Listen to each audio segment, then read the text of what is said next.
The Prime Minister is leaving for the G20 summit. Remember that India's agenda takes the center stage at G20 and Prime Minister is leaving for Johannesburg.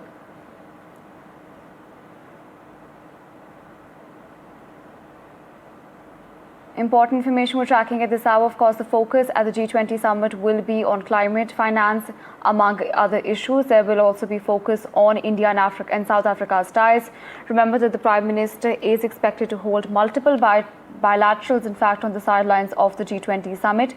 Those are live visuals on your screens at the moment. Those are the Prime Minister's visuals departing for South Africa as the G20 summit takes place there. Remember that the G20 summit this time around is taking place in Johannesburg, where the use of critical minerals is to be championed among other causes. Now, the platform brings together, of course, Brazil and India as well as South Africa's equation together. Remember that there are several countries, and India is, of course, the current IBSE chair. Of course, G20 is always dubbed as the voice of the global south. Those are visuals, of course, of the Prime Minister departing for the G20 in South Africa. On this, my colleague Vishal Vivek joining us on the telecast. Vishal, of course, we're seeing visuals of the Prime Minister leave for the G20 summit in South Africa. We know that this is an extremely crucial summit. Walk us through the details. What exactly will we see on the agenda this time around? Well, it goes without saying that India is the leader of the global south, and that is what this meet is all about. G20 mostly consists of the countries that belong to the global south, the emerging and the developed economy, and some poorer economies are also there. And India has emerged in the recent past as the leader of the global south, and PM, right before departing, he had released a statement in which he said clearly that the theme of the summit will be solidarity, equality and sustainability. So the focus will be on climate finance, which India has been talking about in the last few days, how to percolate that big funding that is there, but doesn't seem to be getting the pockets that it needs to get into. But that is what India will be aiming for, that the climate funding reaches the countries that it's needed to reach. There are several things lined up. He will be interacting with the Indian diaspora in South Africa. There are at least 30 lakh Indian origin people living in the country. That's a big number. So there will be an interaction. Of course, there will be also some meetings with other leaders who are there. There will be also an IBSA meeting. IBSA is India, Brazil and South Africa. So all the three leaders, PM Modi, Cyril Ramaphosa and Lula from Brazil, they will engage in a separate meeting. So there are several things lined up in this 3-day visit. So we'll have to keep an eye on all of them. Right, absolutely. And we also have my colleague Aditya Raj Kaul joining us on the telecast. Now, Aditya, of course, we were discussing earlier as well that there are several, of course, agendas lined up for the Prime Minister. Like Vishal was mentioning, that India is undoubtedly the leader of course, the global south. I wish to also ask from you, the Prime Minister often uses such platforms to, of course, amplify India's resolve against, of course, fighting terror. I wish to understand from you, are we expecting some sort of a statement from the Prime Minister on that front, given the fact that, his last statement about the terror operation that took place in New Delhi was in English? It was a direct message to, of course, the world. Well, firstly, Prime Minister has departed for Johannesburg in South Africa. Those visuals coming on the screen clearly indicating the exit of the Prime Minister. In fact, he has emplaned for Johannesburg. In fact, he'll be reaching at around 5 p.m. local time. And tomorrow is the day when the G20 officially begins with an opening session and, of course, later the family photograph of the G20 leaders who will be attending. This time around, even as the Indian Prime Minister and several other global leaders are attending, Donald Trump, the US President, is going to skip this particular summit at this particular stage. Of course, the focus of the summit could be on the climate change or the current global issues, including the Russia-Ukraine war, even though there hasn't been any kind of a solution on that, on climate finance, and a lot of issues where the US has taken a very difficult and a contradictory position from the past administration. So this time around, the Prime Minister's focus will be to speak about India's top agenda and top vision of Vasudhaiva Kutumbakam, that the world is one family. That was the theme of the 2023 G20 summit in 23 as well. And as I said, tomorrow is the day when Prime Minister will be speaking at 3 different sessions, and in fact all the sessions of the G20. And thereafter there could be an interaction with, of course, the Indian diaspora in South Africa as well.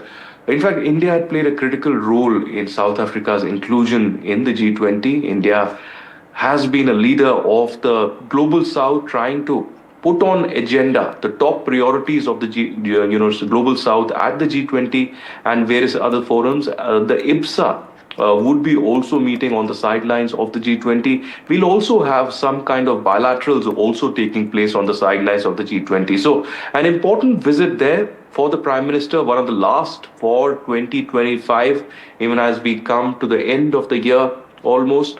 And now the G20 summit, the annual ritual taking place. Next year, of course, we know that the G20 will be taking place in Florida, the United States. Of course, there's been a lot of debate about how the baton would be taken over by the US, with neither the US President Donald Trump nor the Secretary of State Marco Rubio attending, and there's been a lot of controversy. In fact, there's been last-minute dialogue also to include the US in some format or other, but there hasn't been a final consensus yet. So we'll have to wait and watch on that front, what representation the US will have. Will the envoy attend, or will there be some kind of a secretary-level participation? But as of now, Prime Minister Modi in these visuals departing for Johannesburg, South Africa for the G20 summit, where of course India will put ahead its global vision and agenda, from climate change to climate finance to other key issues where India has predominantly played a very significant and key role.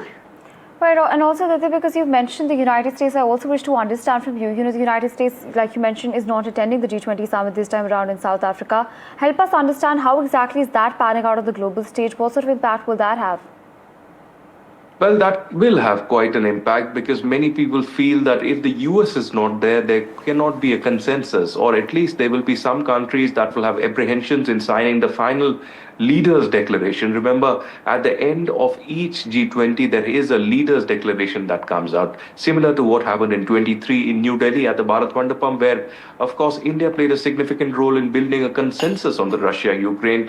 It was a historic G20 after the Bali G20, where in Bali, Prime Minister Modi had said that this is not an era of war, a statement that was echoed all across the globe, and it made global headlines. And thereafter, in 23 at the Bharat Mandapam, we had a historic consensus. No foreign policy wonks could have really established or believed that that kind of a consensus could have been achieved. But even though there was a consensus, there wasn't much implementation down on ground.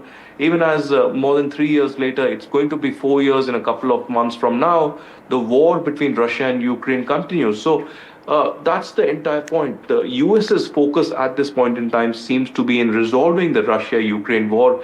And of course, Trump has been going all across the globe speaking about the India-Pakistan war as well, even though there isn't much truth to what he has been repeating more than 60 times, that US had a role to play in the Pakistan ceasefire using trade and tariffs. That's not the reality of the matter. It was Pakistan which had begged for a ceasefire. US might have facilitated it, but it was Pakistan DGMO which begged from the Pakistan army side. So in this time, there would be strengthening of the current agreements that have been spoken about, critical minerals, of course, climate change, IBSA, a lot of other high points in this particular visit for Prime Minister Narendra Modi. And apart from that, the Diaspora Connect as well. We do believe that once the Prime Minister lands in Johannesburg, there's going to be a rousing reception for the Prime Minister at the hotel, where, of course, there is attendance of the Indian diaspora. And thereafter, there could be a possibility of another diaspora event. But the top focus for this particular visit for the Prime Minister would be, in fact, talking about the global consensus, how the world needs to come together to fight the climate change, and how the strengthening of the disaster response needs to be implemented. Remember, in several instances of disaster across South Asia and even beyond, India has been the first responder, be it Afghanistan, be it other places like Vietnam and Myanmar and others, where India has contributed into the disaster response like no other country. So as of now, Prime Minister leaving and departing for South Africa. He would be roughly reaching South Africa in about 9 hours from now. And that's when the entire power push of India's foreign policy and diplomacy really begins down on ground. in ground zero. Even though US is not participating, India will not lose any opportunity to build on the diplomacy, on the foreign policy of Vasudhaiva Kutumbakam, that world is one family, and that is how India is going to approach things. Of course, India believes in strategic autonomy, and that will be taken forward, but at the G20, India would be a peace builder, not someone which will boycott this visit. Right, absolutely, Nitin. You also mentioned about how India is going to be leading, of course, a lot of conversations at the G20 summit. And I also wish to understand from you, just a while back, you mentioned something very important about climate finance. I wish to understand how exactly is India taking the lead on something like that? Yes, definitely. So India at the United Nations has been the top contributors to, fighting climate change, believing in the SDGs, the Sustainable Development Goals. That's what for years we have committed to. In fact, on the solar energy front as well, India has contributed immensely. Apart from that, India has been sending the highest number of forces to the UN peacekeeping missions, be it in Congo, be it in other conflict areas where there are hundreds and thousands of UN peacekeeping forces. Such is the case at the Israel-Syria border, at the tri-junction near the Golan Heights as well. So India is one of the top performers and the top contributors to the UN peacekeeping forces. That has been acknowledged by the UN Secretary General Antonio Guterres as well. So it's a significant G20 summit that is taking place in South Africa. From South Africa, the baton would be given to the United States as well. And in this summit as well, there will be a renewed push by India for the climate finance consensus and on fighting climate change. Of course, there will be resistance by some of the Western partners, particularly the United States, but India knows how to navigate through that, and that would be on the top agenda even as the Prime Minister leaves for the United States.